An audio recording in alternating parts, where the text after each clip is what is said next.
Hello and welcome. This is Game Master Karakin, and today we're here for an interview with my good friend Tyler.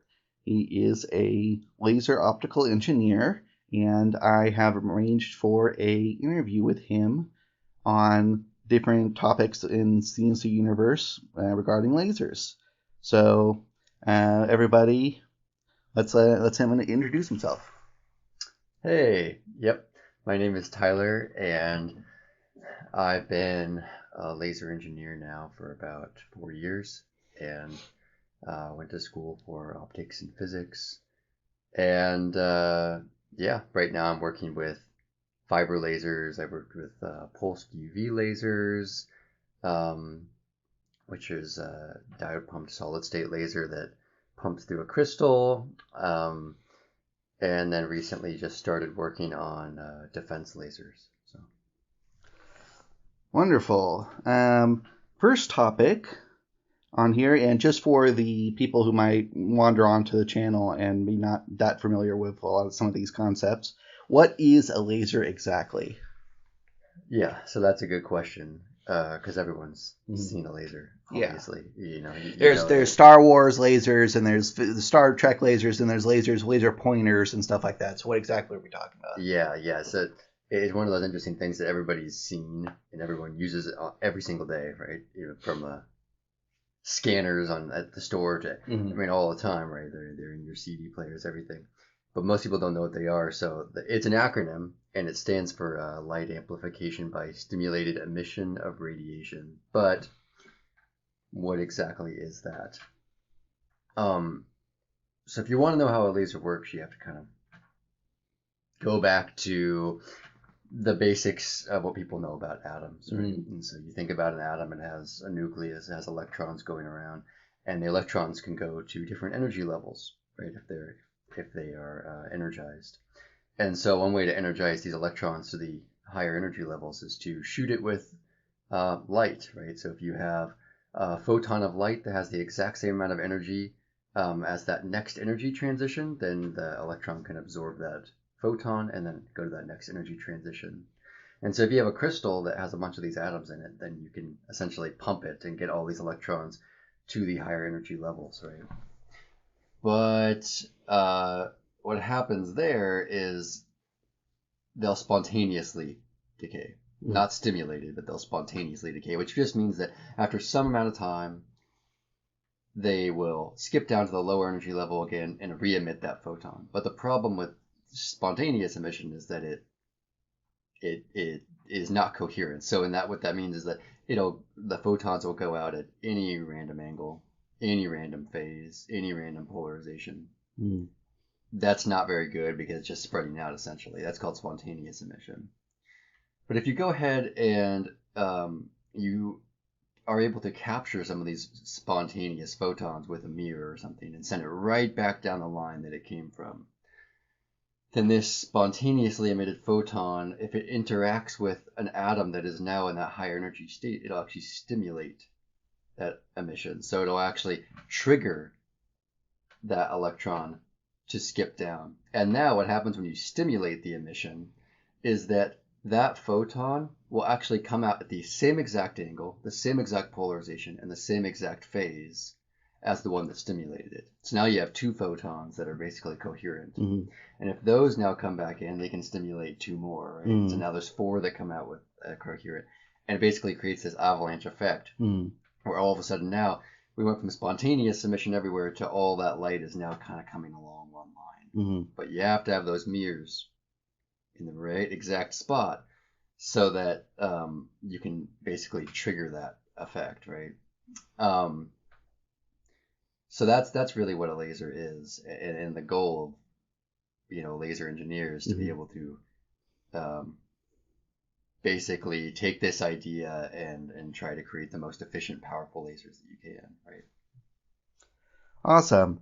Now, when I was doing some initial talks with Tyler about this, I discovered a lot that I didn't know about lasers. And one of the things that I didn't know about it were the different types of lasers and how each of them works. And can you describe that real quick?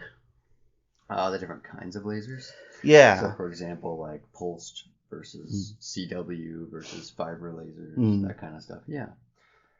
So, the laser that I just described is how all lasers work. But if you just let that go, you'll have a continuous stream of light coming out all the time, which is how most people think about lasers. And it's a really useful thing to do. But you can also pulse a laser like a machine gun, and you can pulse really fast. 1,000 times a second, 10,000 times a second, 50,000 times a second, all the way up to megahertz, where you're doing 50 million pulses a second. And so what you can do there is essentially you can think about it as a shutter. So let's say that you are letting all that light come through, and then all of a sudden you just decide to put a shutter in there and you block that light. So you're blocking one of the mirrors, so now the stimulating emission can't happen. But you're still pumping in that light. And so now you're allowing a lot of those electrons to get to that higher energy state. And now when you open the shutter, now all of a sudden you're allowing that that stimulated emission to happen. But because a lot of your electrons are in that higher energy state, you get this really big pulse, this really big burst. And so, yeah, instead of it kind of, it's good to think about it kind of like, what I like to think about it conceptually is like a dam. So, for example, if you just had the dam open all the time, you'd have water coming out, but it wouldn't be that crazy. But if you close it and you let that lake fill up behind it, and then you open it, it'll shoot out really far, right? You get a lot more power, you get a lot more pressure behind it. It's really the same exact idea right there. And so, depending on how fast you open and close that shutter, you can get more pulses, right? But you can imagine that if you open and close that shutter less often, you're allowing it to charge up more each time. So the less rep rate you have, the higher energy pulses you have. So for example, if you're doing like 1,000 pulses per second, you can have more energy per pulse than if you do like 10,000 pulses per second. And so that's called Q switching. So you don't actually use a shutter because you can't open and close a shutter that fast. But you can use basically an optical shutter. And so you have this little piece of glass and you have a transducer on it. Transducer is just like the same exact thing that's on the back of your speakers. Oh, okay. So a transducer, you give it some AC voltage and it shakes. Shakes really fast. You put that transducer on a cone, you can hear the sound, right? You put that transducer on a crystal, you can shake the crystal, right? If you're shaking the crystal, you can imagine that you're basically compressing it, stretching it, compressing it, stretching it. You're creating this wave throughout the crystal of more dense and less dense regions over and over and over again. And more dense and less dense regions have different refractive indexes, which is refractive index is the number that tells you how much light is going to bend. And so if you're basically altering that refractive index, then you can essentially steer that beam away from the mirror. And so you're not really opening and closing a shutter. You're just basically making the mirror effective, not effective, effective, not effective. So if you turn that transducer on and off 1,000 times per second, essentially it's the same thing as a shutter, but for a light. Oh, okay, awesome. Right. Then there's mode locking lasers. So the thing is, like, that'll only get you down to nanoseconds, right? So like if you're doing a Q switch laser, it'll go from CW down to nanoseconds. So maybe 1,000 pulses a second. Each pulse lasts 50 nanoseconds, right? Okay. And that's pretty good. Because when you're doing things like laser processing, the reason why you go down to shorter and shorter pulses is because the shorter the pulse is, the higher the energy is, and the higher the peak pulse power, I should say, is, and the less thermal damage you get. So if you're trying to drill a really nice hole and create these nice circuit boards with lines and holes and everything, you don't want very much thermal damage, because if you're trying to make those, Intel chips where things are really, really close, like nanometers apart, if you have some thermal drift, the two wires could really contact each other. Yeah. And then all of a sudden, that doesn't work anymore. And so if you want to get down to picosecond pulses, you can do something called mode locking, which is a different pulse, a different method. And and picoseconds is 1,000 times shorter than a nanosecond, so you can get a lot better properties there. But if you're doing like weaponized lasers, right, a lot of times you do want it to be CW because you do want that thermal damage because your point is to do damage. So it really depends on what you're doing, right? What type of lasers would be best, say, for something that you'd mount on a tank chassis or something like that? You want to do the maximum amount of damage to hard armor. So for that, you want a CW laser, continuous wave, as it stands for, because in this case, you want the most thermal damage. You don't want any heat dissipation, right? So if you have pulses, when it hits, it heats up, and when it doesn't hit, it cools down. And so you're hitting, cooling down, hitting, cooling down. You can make a really nice, clean hole like that, but it wouldn't do a lot of damage other than that. So you want a CW laser. You also want it to be the right wavelength, because you want a wavelength that interacts with a lot of different kinds of materials, right? Some wavelengths, for example, radio waves, right? They just pass through most things. They don't really do anything. But there's certain wavelengths that are very damaging to biological cells and things like that. And that's what you really want to use. Something that's easy to produce and something that does a lot of damage. And then not only that, you want it to be able to withstand a lot of vibrations, thermal changes, things like that. If it gets hit with a shell, you still want it to work, right? If the tank gets hit with a shell, it's a pretty hard hit. You don't want your laser to stop working. And so that's when you start getting into the fiber laser realm. Because the thing about lasers with mirrors is that mirrors have to stay aligned. Like I was saying, if you don't have those mirrors aligned, stimulated emission doesn't work anymore. So if you really one big shake and then the line, and they can come unaligned, and it's a lot of repairs you have to do to get it back working. I mean, you just drop that thing on the ground. It's not going to work anymore. That's not very hard hit compared to getting hit with a shell, right? And so that's the problem. But fiber lasers don't have mirrors. The entire laser is contained within a fiber optic cable. So a lot more resistant to damage, a lot more resistant to vibrations, everything like that. So that's kind of cool. Okay. Besides weapons, what are the some of the really interesting real life applications for some of the lasers that you've worked on? So mostly what I've worked on is the diode pump solid state lasers, which was used for PCB or printed circuit board manufacturing. So like if you're gonna make those micro via holes in little motherboards and circuit boards and all that kind of stuff. So yeah, you need to be able to drill these like nanometer small holes without. So that was the what I used to work on mostly. And not only that, I used to work on lasers that would clean up those holes. So sometimes you would go in and you drill them and you look at them afterwards with a microscope and there's kind of little warped parts, right? Not very clean. And so you come in with another laser that's not as powerful. You go through the same sequence and you just clean up those holes. And so, not that interesting. Kind of it's like the same thing every single time, but there's a lot of properties of the lasers that you need for that to work. And then before that, when I was in the university, I was working on research-based lasers, which those were actually femtosecond, which is pretty cool. That's even it's 1,000,000 times shorter than a nanosecond, which is pretty fast. Even went down to attosecond at one point, which is 1,000,000,000 times shorter.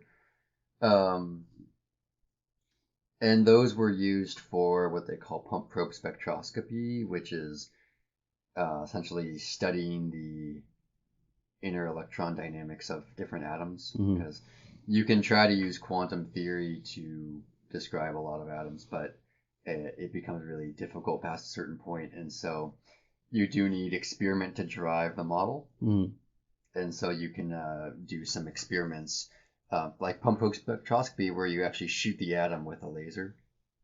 You skip it up to a higher energy level, and then you shoot it with another laser to read the spectrum that comes off of it after you put it to that higher energy level. And then I'll give you kind of a picture of what's going on in the atom and kind of drive the theory of like, hey, what should we do next? What should we try to add to our theory, right? So there was that, and then we also studied nanomaterials like graphene, but there's a new material actually called TMD, or a transition metal dicalcalgenide, as they call it, which is another just monolayer material, which is like a 1 atom thick material.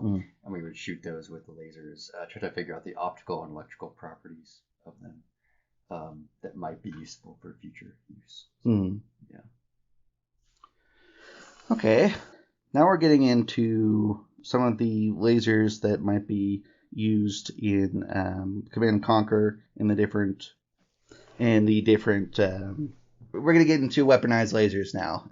In Command and Conquer, one of the very first weaponized lasers that you get in the Tiberium Dawn series is you start off with the Obelisk of Light. Now this is a 100-meter tall tower that starts off with a kind of a bend in it and a crystal on the very top that it can use to shoot at ground targets, anything within its sight range. In the game, it has a limit on its range, but in theory, in real life, it would not have a range limit besides line of sight. So this thing is massive. It is capable of destroying most light to medium vehicles in a single shot, likely from hitting the gasoline tanks or the ammunition stored inside and flash frying the people. But how powerful would a laser have to be to penetrate something like the N1 Abrams armor, which is a mix of steel and composite materials? I know not everybody's going to be knowing a lot about how those composite materials work, but let's say you need to very quickly pierce a material that, let's say 100 millimeters of steel. How powerful would that have to be? So weaponized lasers to do things like that are normally in the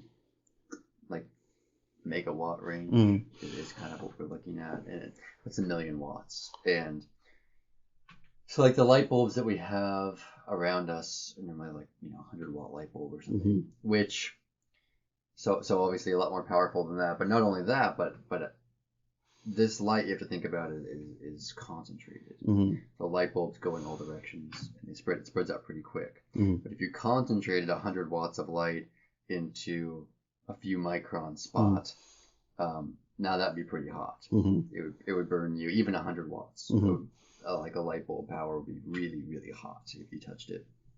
And so now we're talking about 1,000,000 watts, which is,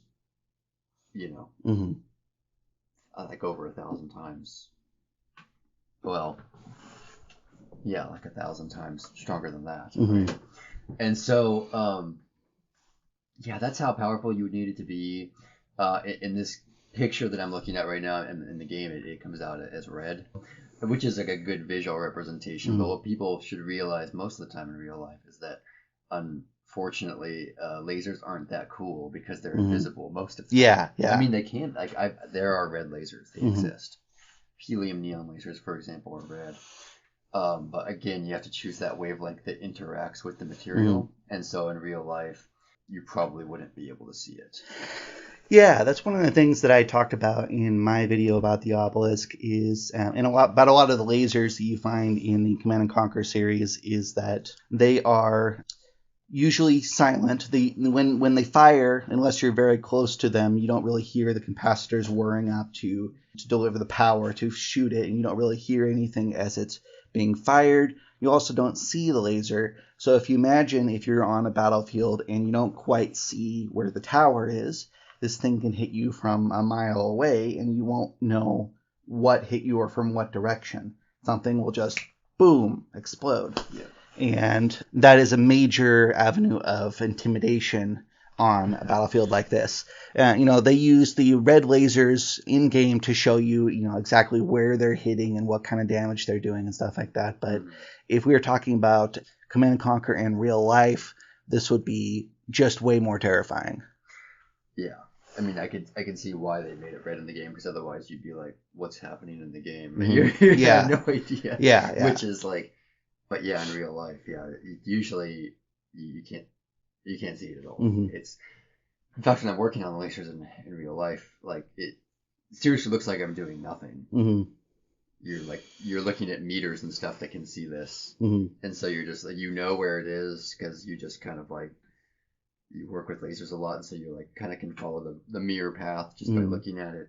But yeah, you have no idea. So you're looking at a meter, it just has numbers on it, and you're aligning it till the number is as high as it'll go, and you just go to the next one.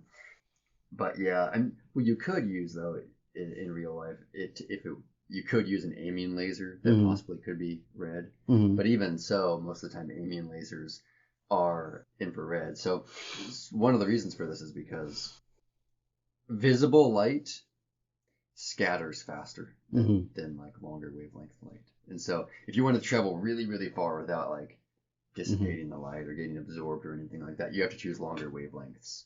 Because in the air, shorter wavelength light tends to scatter really fast. It just interacts with the air really easily. But if you use like infrared or like deep infrared or stuff like that, it'll go forever. And so that's one of the nice things about that. But when it interacts with organic material, then it gets really hot. So it kind of has both really nice properties. But yes, this case, but yeah, I thought about that in real life too. How man, that would be really not cool to get shot with a laser. I mean, it would just be like you get burned and you would have no idea where it came from. And yeah, it's just like you were saying, it is quiet. And you can, if you're close to it, you can hear the fans whirring. And you know, in real life, there does have to be water cooling and air cooling and all that kind of stuff. But if you think about that, if you're really far away, you wouldn't hear that at all. It's mostly like if you're right next to it. And so, yeah. In lore, they quieted the outside of these things, first two versions, with a ceramic material to help dissipate the heat of the, not the laser specifically, but of the capacitors and other things underneath the tower that are generating lots of heat and as the thing is being fired. Does that sound like something that would be realistically needed? Yes. Yes. Yeah. That's pretty common practice with lasers, is to put the laser diodes on ceramic plates and then put thermal paste or like indium foil underneath the ceramic plates. Not only to electrically insulate them, but also to thermally dissipate. You do need fairly good thermal control of your diodes because, believe it or not, the temperature of your laser actually determines the wavelength. And so like I was saying in the very beginning, you need a photon to excite an atom, right? You need a photon that has the same exact energy as the next energy gap in the electron. If you have a photon that's a slightly different wavelength, longer or shorter, then the energy will not be exactly the same. And so that'll just go in and just cause heat. Nothing will happen. No electron will skip up. No light will be produced. Now you're just heating up your system. So you need to have these diodes to be very precise wavelengths tuned so that most of the photons are being absorbed. And so when you're running them really hot, they tend to get hotter, so you need to be able to cool them down quickly. If it gets really cold, you know, in a military situation, right, you don't really know what you're doing. It could be hot, it could be cold. In a lab, you can kind of control that, but outside, that's one of the challenges, right? You have this in a tower, you have this in a plane, you have this on a tank. It could be a cold winter day, it could be a hot summer day. You need to have temperature control. And so, yeah, that material really allows you to quickly change the temperatures, which is nice. Good. Another one of the rather iconic early techniques that the Brotherhood of Nod, which is the guys that they're a religious organization that came together and worships a new biocrystalline material called tiberium. A lot of the materials that's in this universe are derived from this crystal material. That's not here nor there. One of the famous things that they did in the early versions of the games was certain high security parts of their facilities would be guarded by laser fences. Now, laser fences to some people have seemed like sort of a dumb idea because they might be, depending on what you are using with them, they might be fairly easy to knock out. But my understanding was that instead of something blocking the entry into something, you wouldn't necessarily use laser fences to prevent you from accessing something the standard way, like with a chain link fence or a concrete wall. In this case, you would use it with it's like you'd have it there for the danger of walking into the thing and being cut in half. Mm-hmm. What do you think would be the practicality of that? Is that something that could be done, or is that? Yeah, it actually could. I mean, it was kind of funny you sent me that in the message and I thought, when I was younger, I probably would have thought, oh, it's just like a sci-fi thing. Mm. But in reality, it'd be pretty easy to do. If you have, I mean, it would be expensive. Yeah, If you had infinite money, let's say, it would be pretty easy to do. But if you, let's say, had those lasers I was just talking about, like multi-100 kilowatt lasers, megawatt lasers, and you had a lot of them stacked up, so that there wasn't like big spaces between the lasers, so you could, and then it's invisible too. If you just went through that, you would die. Yeah. Yeah. So, yeah, really what you'd have to do is you'd have to have a kind of like a tower with a bunch of these lasers sticking out, right? Wouldn't even be super obvious what it was.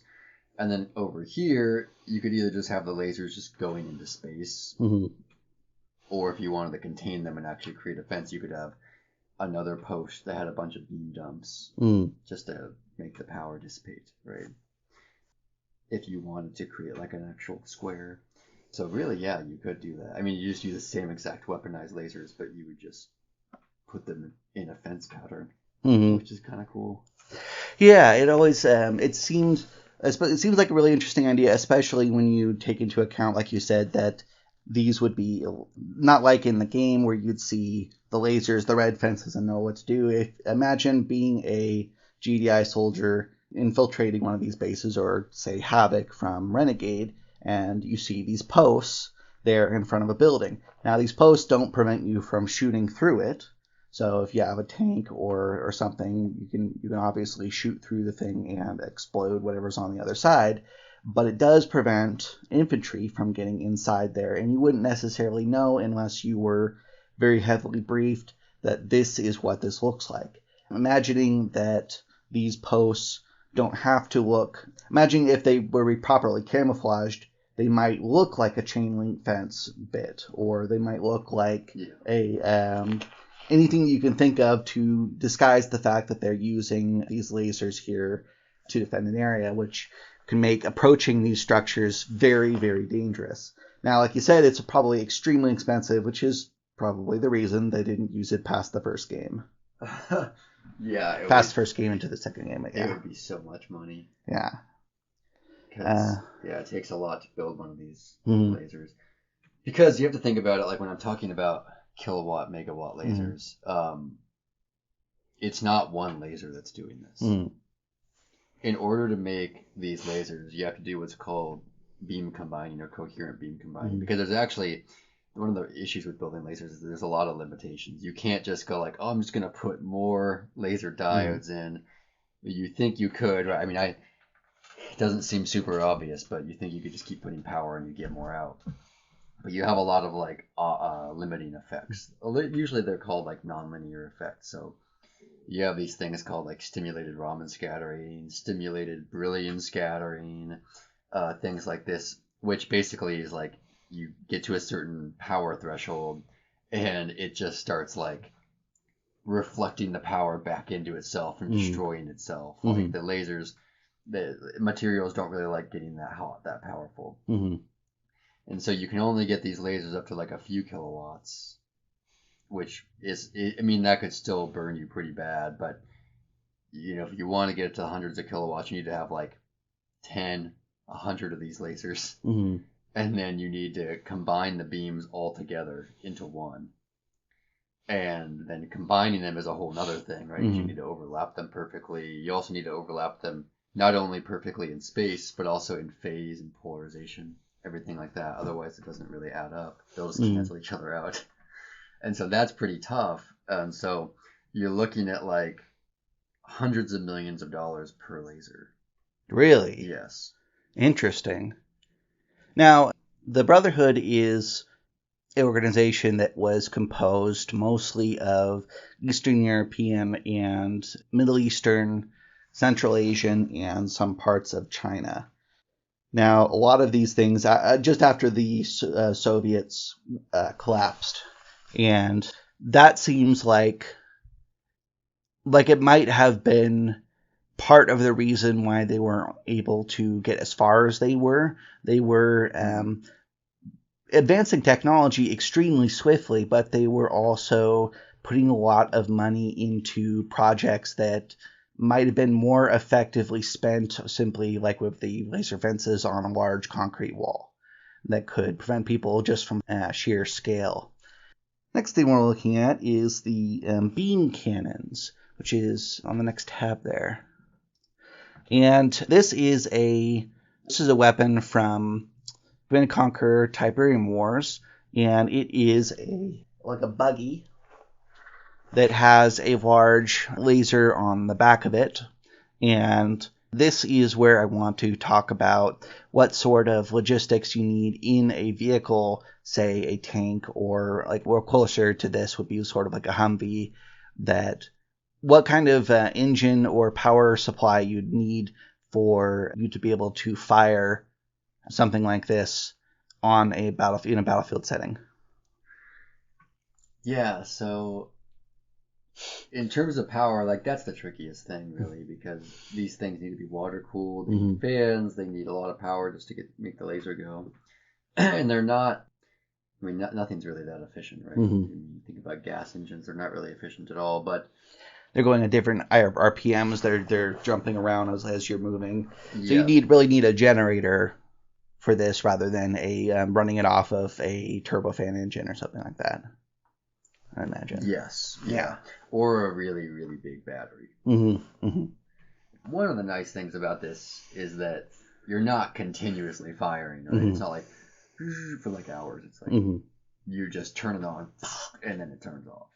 And so, but if you're thinking about like, if let's say you have a megawatt laser, right? It's 1,000,000 watts. That's an amount of power. And let's say this would be pretty crazy, but if you could get one to be 50% efficient, then for that brief moment, you would need 2,000,000 watts of power just to power it, right? And the rest of it goes into heat. Realistically, even getting to like 30% efficiency is like pretty generous in real life, right? So yeah, that's really the thought, is that you would have this really big battery in there that maybe could recharge with the alternator of the vehicle, which would be cool. And then you would need also to be powering the cooling system at the same exact time. So yeah, I mean, you're talking like, a 240 volt battery that just has like a ton of milliamp hours on it. Now, is this what we're talking about, something you might get in a Tesla, or is this something that's like much more sophisticated? It wouldn't be more sophisticated. It would just have to be bigger. Yeah. It would need, so the thing is that it needs to be able to deliver a lot of power really fast. Yeah. And it needs to not get too hot when it does that. And so that's really what it is. But it's, in reality, yes, it would be similar to a Tesla battery. Yeah. So I would say that's not really like the limiting factor here in terms of the operation of it. I think that technology is already there. I don't think that's really the issue. But what the hard part about it is that when you're in a vehicle, they're bumping around and stuff. Yeah. You have to hope that your fiber doesn't break. These fibers are only like 100 microns in diameter. So you're sending this much power down this little tiny glass pipe, essentially, right? And they're not that hard to break. Let's say that you were firing this thing in heavy conditions, firing one after the other at something, and one of those fiber optic cables were to break. What would be the result of that? It would just burn itself back. So like if it breaks, what happens is that there's a lot of light just kind of scattering at the tip where it broke, right? Mm. And then it heats that up, and then when it heats that up, it begins to fuse itself together, and then it just burns back. And when it burns back, you have this bright light that just goes like a firework, kind of burns itself back, and then it just doesn't work anymore. And you pretty quickly would realize there's no power coming out. You have a lot of usually fail safes in there. Basically, yeah, like little light detectors that say, hey, there's no more light getting to this stage, and then it turns itself off. It doesn't work anymore. So you wouldn't really have much in terms of like fire hazard or anything, or eye hazard, because it's all contained. So we're not talking about like the kind of catastrophic reaction would happen if something in if a shell in a tank, a conventional tank, were to misfire. No, it wouldn't be dangerous. It would basically just stop working. Yeah, which is nice. Yeah. Factor. Now, some of the more crazy things that this vehicle can do, and what might be somewhat more sci-fi than is realistic, are two different functions that it has. One of them is that it helps to charge the tower, the obelisk of light, to hit harder and charge faster so it fires faster. Now that sounds like something that would be outside the realm of possibility when you're considering that the at the top of the obelisk of light you have this crystal. And realistically speaking, it's not actually firing from the crystal. The crystal is most probably a one-way surface that you could fire out of, and it's got a little turret in there that turns around and fires different things. I don't think that in this case you would essentially be pouring more power onto a laser system, and just like you were saying before, just pouring more power into something isn't likely to bring out a larger effect necessarily. Yeah, up to a certain point it does, but past a certain point it just gets worse. It actually is a funny thing. Sometimes you'll turn up the power in a laser. It's like a counterintuitive thing, and the power will go down. And you'll turn the power down, and the power will go up. Interesting. Right, if you're in that zone of pumping it too much.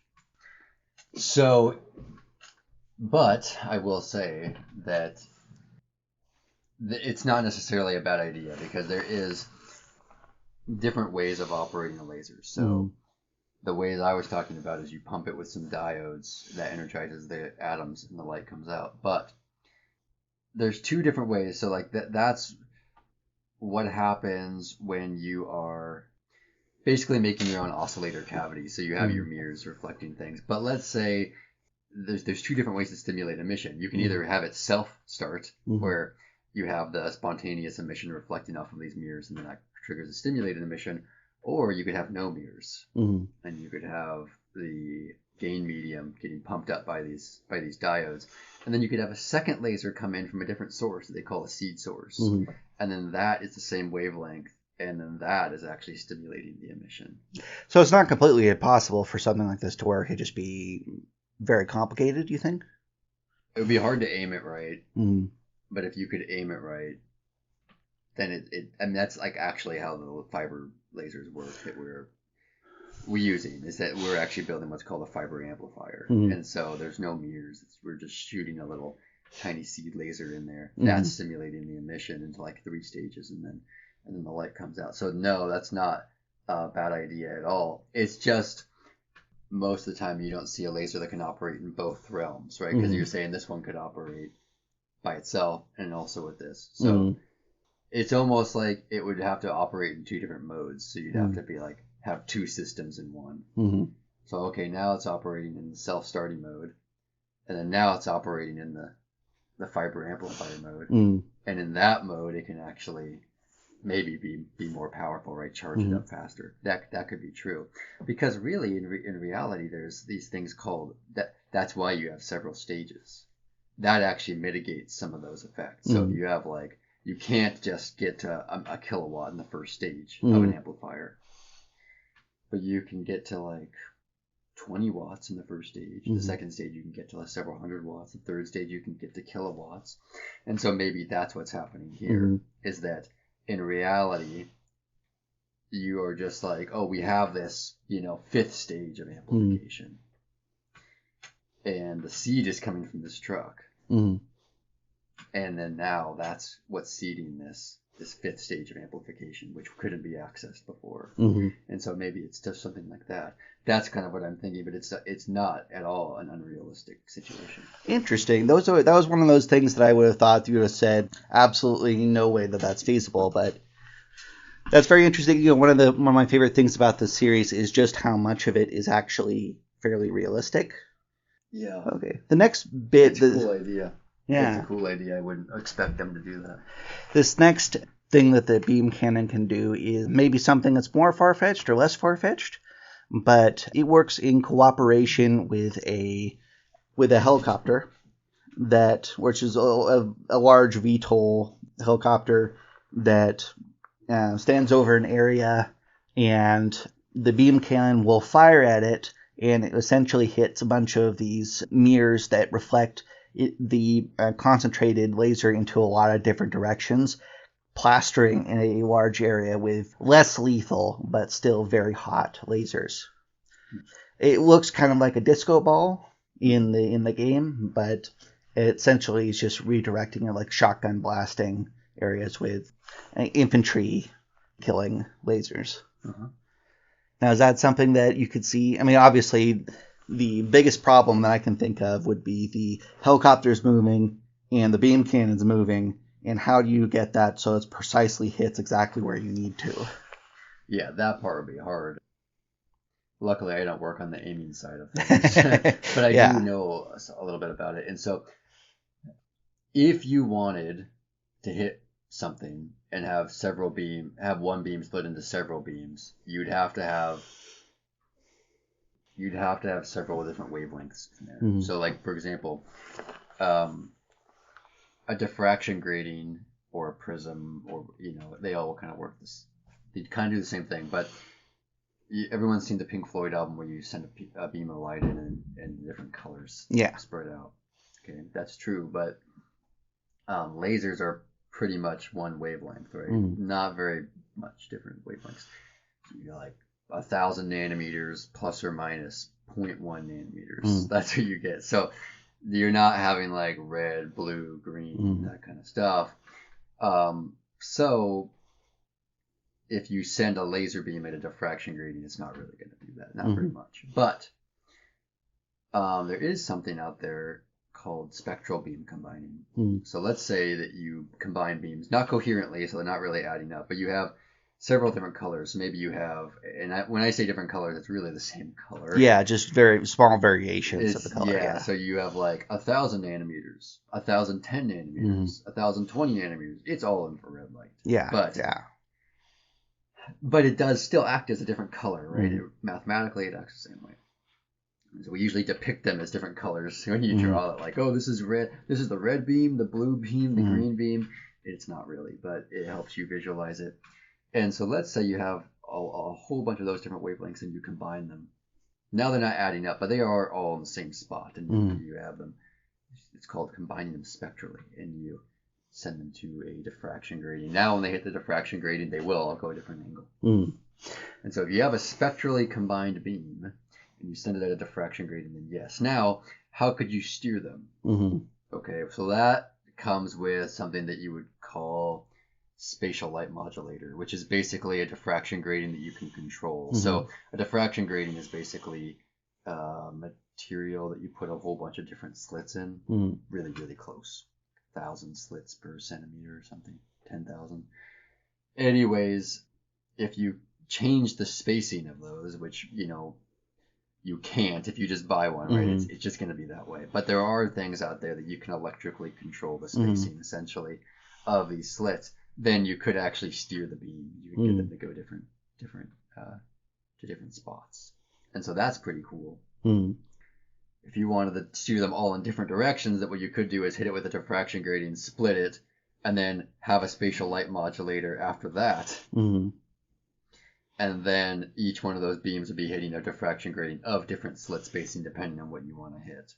So that's possible. It'd be really tough to do, but you could do it in theory. Yes. Let's see. Next thing is the prism tower. And now this one is a very interesting change from, it's essentially an obelisk of light, but the good guys use it, and this game is set in the 70s. Mm-hmm. So that might change. Now, it's a sort of futuristic 70s, because obviously you're not going to have these large vehicles shooting out megawatt lasers in the 70s. But lasers back then sucked.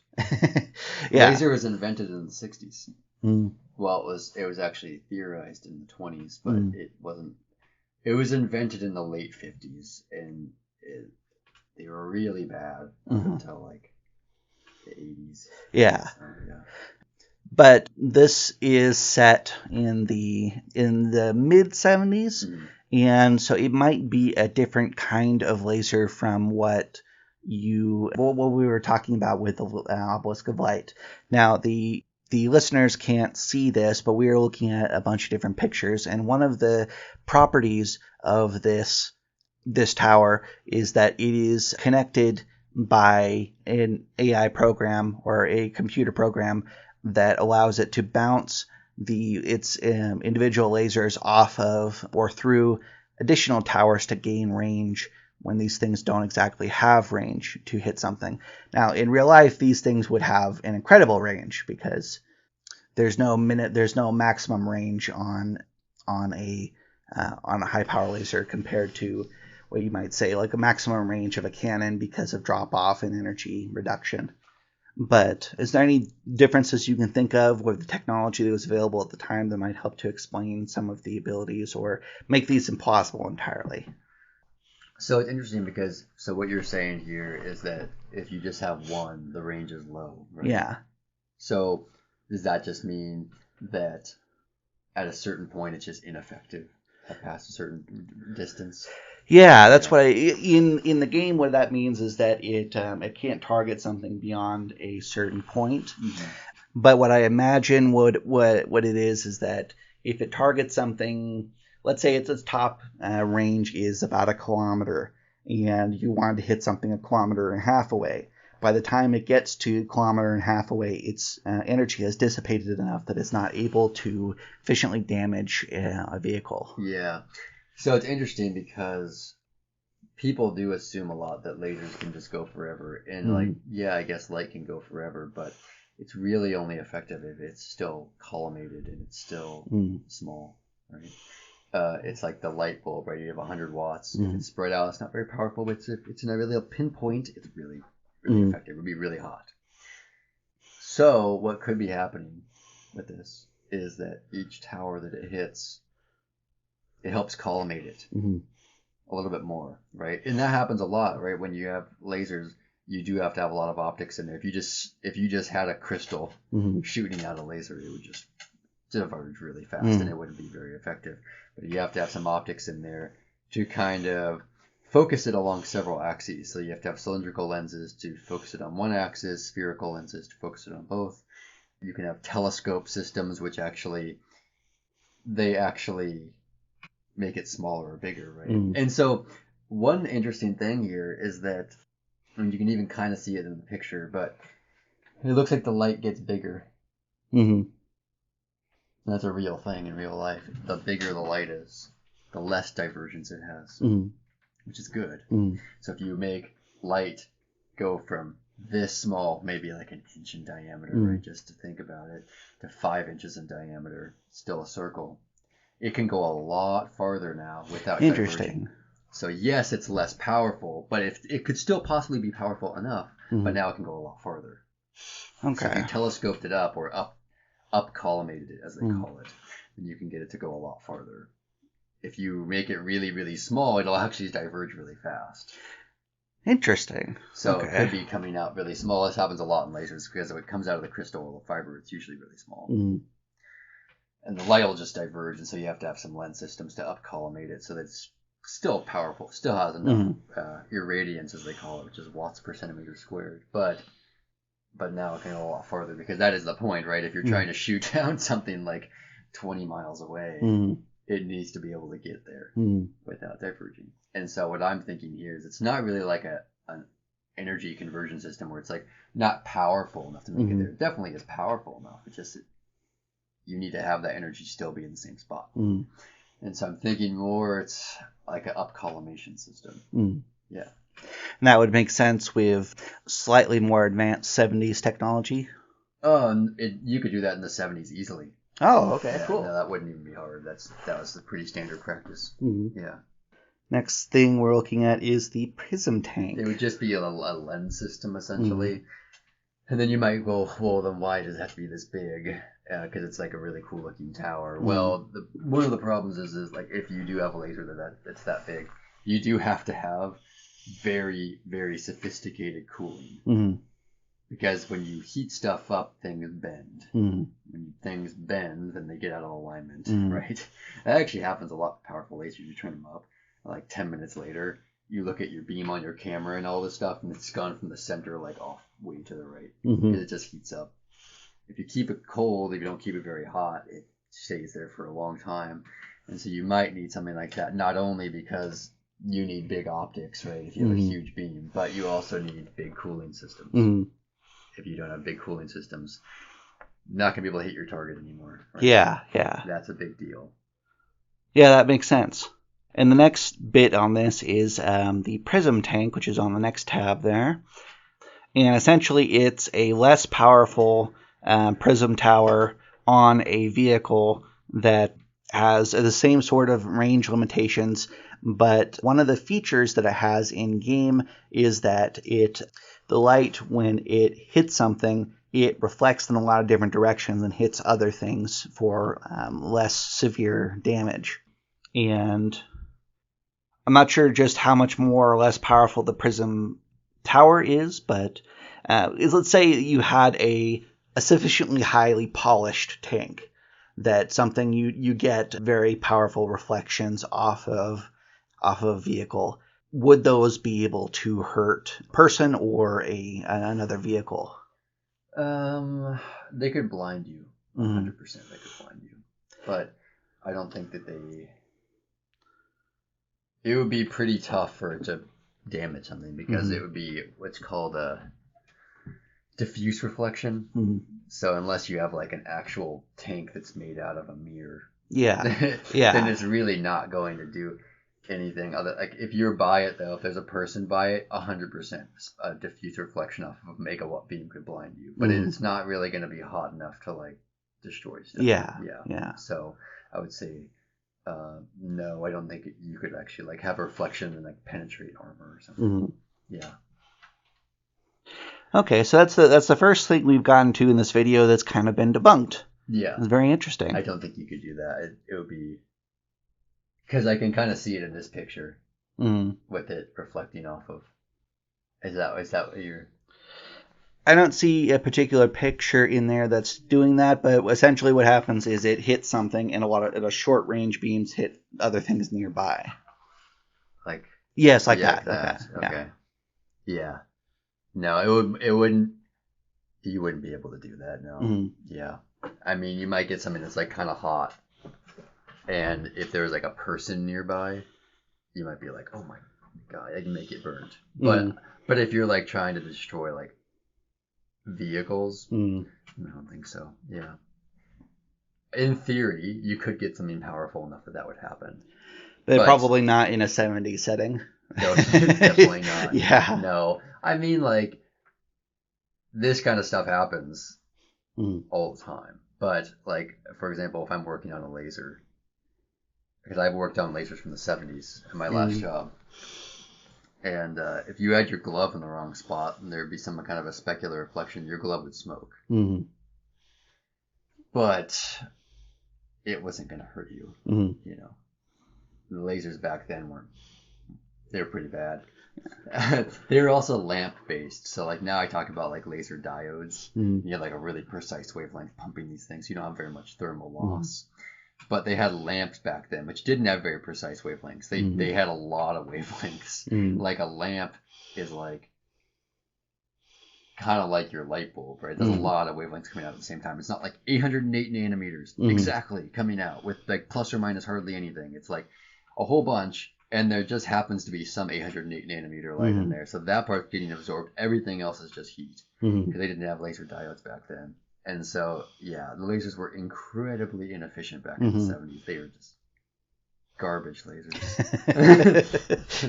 But, They still work, and believe it or not, people still use them today.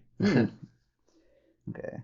And last topic, which might or might not be something that we can talk about in depth here, are particle beams, and talking about the ion cannon and particle beam thing from generals. Now, particle beams, lasers, as a layman who doesn't know a lot about these extended parts of physics, what are the main differences between them? I mean, so the similarities is that you're still directing something in a beam that's very small with energy, right? But other than that, it's really not even close to the same thing, because a laser, you need to like stimulate the emission and everything. A particle beam, essentially you're just getting a bunch of ions, a bunch of electrons, and then you put them through a particle accelerator, which is just you have some kind of a potential difference that you have between like two charged plates. You have a velocity selector in there, and then you have voltages that are just steering this beam and kind of collimating it. You can actually have like electrical lenses, essentially, which just kind of like are a gradient of potential difference, which then can focus your beam. So I've seen these before. I was working. They had an electron beam that did the same thing. They were etching out these glass plates, right? So lasers could do some of it. Electron beams could do some of it. Why do you use electron beams versus lasers? You have to think about. You have to get down to quantum mechanics now, and in quantum mechanics, in the very beginning, you learn that particles also have a wavelength. It's called the de Broglie wavelength, and particles have a much smaller wavelength than light.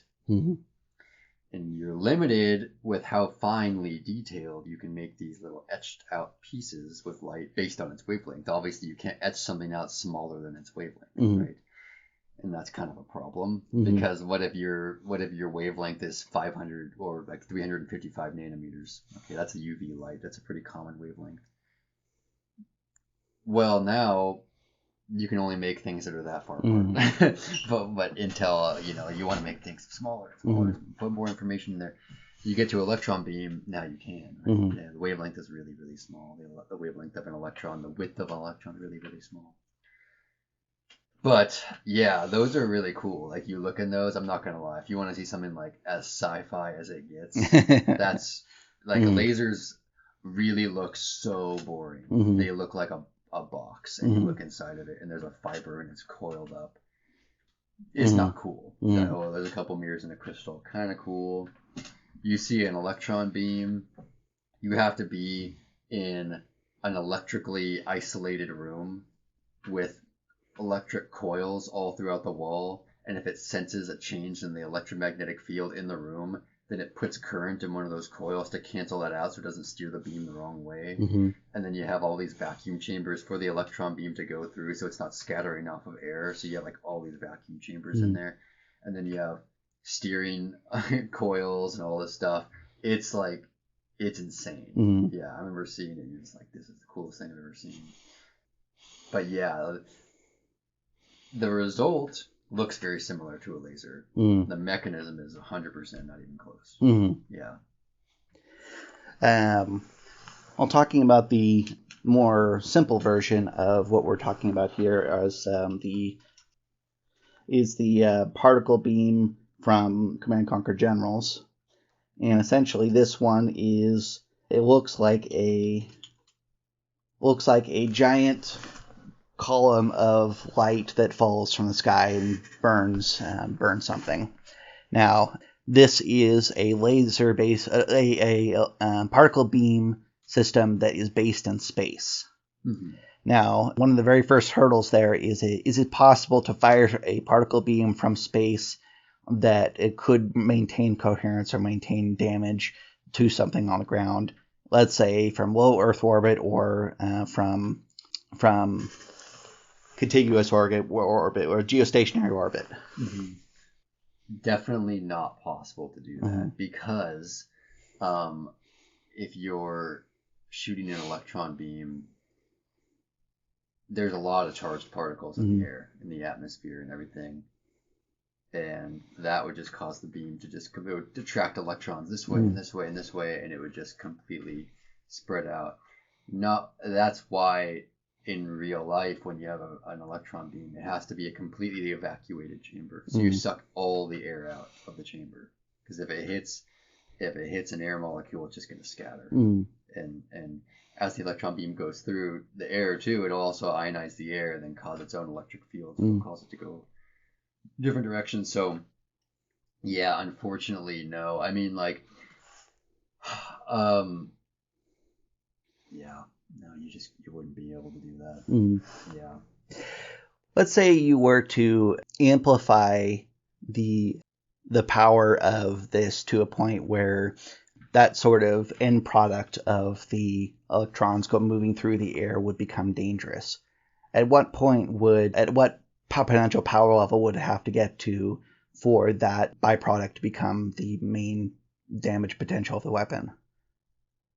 Oh, like let's say, like, just say you could send the beam down. What power would? No, let's say that you have in space an incredibly large platform that you could use to just amplify that to a point where you could overcome that. So basically, enough gets down still. Yeah. So it's still scattering, but enough gets down. So that's another problem. Is actually the more powerful you make it, the harder it is to keep it together. Because you have to think about it. Electrons repel each other. So let's say you get a bunch of electrons and you put it in a beam. They just spread out. And the more you put in there, the more they want to spread out. Because they're just repelling each other, right? And so you actually, when you have an electron beam, you have to continuously have these electric fields keeping it together the entire way, all the way down. Otherwise, if you don't have those, they'll just go almost immediately. Could those separating electrons become a dangerous factor, say you're in the proper environment for it? Yeah, that could happen. 100%. Kind of like a yeah. So you're basically spraying them into the air, and then they're spraying out enough that the residual could get you. Yeah, that could happen. And what would this sort of damage look like? One of the things that people have talked about in the community is that something like the ion cannon or the particle beam, which are both made in universe to avoid the idea of having nuclear weapons, because these are good guy factions who want to avoid using nukes. Now, what would be the damage to, let's say, cellular material if something like this were to strike you from the beam cannon? Would it resemble like a severe radiation burns, or would it be something else? No, it wouldn't be like radiation burns, because it's not like gamma particles or anything like that. It's just electrons, right? But yeah, essentially the electrons would come into contact with you, these high energy electrons, and they would penetrate your skin, and then they would begin to ionize your own particles. So they would start to just kind of like it's really what they call ablation, where you're basically completely ionizing the particles all around you, and it just when you ionize particles in something like a glass plate or anything like that, then they basically just eject out, right? They're not bonded to the material anymore, and so it just rip you apart. Interesting. Well, that is, I guess, another one of those things that got sort of debunked this time, but it sort of matches the appearance of what the weapon does in game. The second particle-based weapon, which is it's unknown how it works, is the ion cannon. And in game, depending on the game you look at, it looks slightly different. It's another one of those that's fired from space. In the very first game, it's required that you set down a device that connects the GPS of the thing to space so it hits the correct point. The cinematic for what happens when it comes down is it has these little particles of light that come down, and then you have what looks like a large laser hitting something and destroying a target. In the third game, this changes, and what happens is there are, let's say, 30 high energy lasers that come down, and in a circle around, with the circle getting smaller until it hits one point, and then another laser hits down that causes a massive explosion. Mm-hmm. Now, it's not known specifically if the ion cannon is a particle cannon or a laser weapon in specific, but it is supposed to be a quote-unquote clean WMD that does not create large amounts of radiation. But on the other hand, it is specifically utilizing ionizing particles, which is something that, from my limited understanding of nuclear weapons, is sort of like what happens when you flash thing. You're doing a lot of damage with ionizing particles onto somebody's DNA structure. So I don't know exactly what question I'm asking, but what does that sound like to you as a physics expert? So, in terms of the spiraling beam and everything. Yeah, let's start with that. So, are you talking about a spiraling laser or a spiraling ion beam? That is not very clear. What it sounds like it's doing in game is it sounds like it's ionizing the area in the area, and then firing something that disrupts all of that essentially changes the charge of all of the particles in the area at the same time, so everything sort of wigs out and tears apart. Yeah. So you can definitely do that with a laser in terms of ionizing a bunch of particles with it. You can see that. Usually you have to use a pulsed laser for that. You have to have really high peak powers, and it can just rip the electrons off of these atoms and create these ionized particles, which is pretty cool. You can actually see it in the air when you do it. It's just like a little ball of lightning. You can hear it too. But the laser can't spiral, but ionized particles can. In fact, that's usually what it looks like when they're going down a tube. So that's probably what that is, the spiraling. So what I could imagine is that the way you'd have to do that is you could send a laser down, ionize a bunch of particles, then you have a bunch of particles that are ionized, and then you could create if you had an electric field and a magnetic field at the same time at the right angle, then you could create this spiraling pattern with the electrons. And you'd also, if it's spiraling, getting smaller and smaller and smaller, then what you could do is you could have that magnetic field and then an increasing, either an increasing magnetic field or a conjunction electric field that's basically focusing this like a lens and then coming down. But yeah, that would be a very powerful beam to like create a large cone of ionized particles. But in the very first game, the satellites that fire these are about the same size as the ISS. In the third game, the ones that fire that specific pattern I just described are about 1 kilometer long and 1/3 of a kilometer wide. These massive structures that utilize their own fusion power plants to put out the kind of power needed to fire these things. Does that sound like the kind of power that would be needed, or does that sound like vast overkill? You would need that 100%. Yeah, because I mean, the only way you can really do that right now in real life is ionizing those particles is to make a pulsed laser, and then you have to focus it down to like a few microns, and then you're only ionizing like a few microns worth of particles to make a huge column of particles get ionized. You would need an insane amount of power. Yeah, it would have to be like that, definitely. Well, interesting. That is all the topics that I had today, and I imagine that there are probably going to be a bunch of questions, and if in the future there's enough questions, maybe we'll get together again. And I'll probably know more by then too. I did just start my new job. I'm learning a lot, but there's still a lot to go. So so we are done with this for right now. I will see everybody later. This is Game Master Karakin signing off. Thank you for listening. Nice.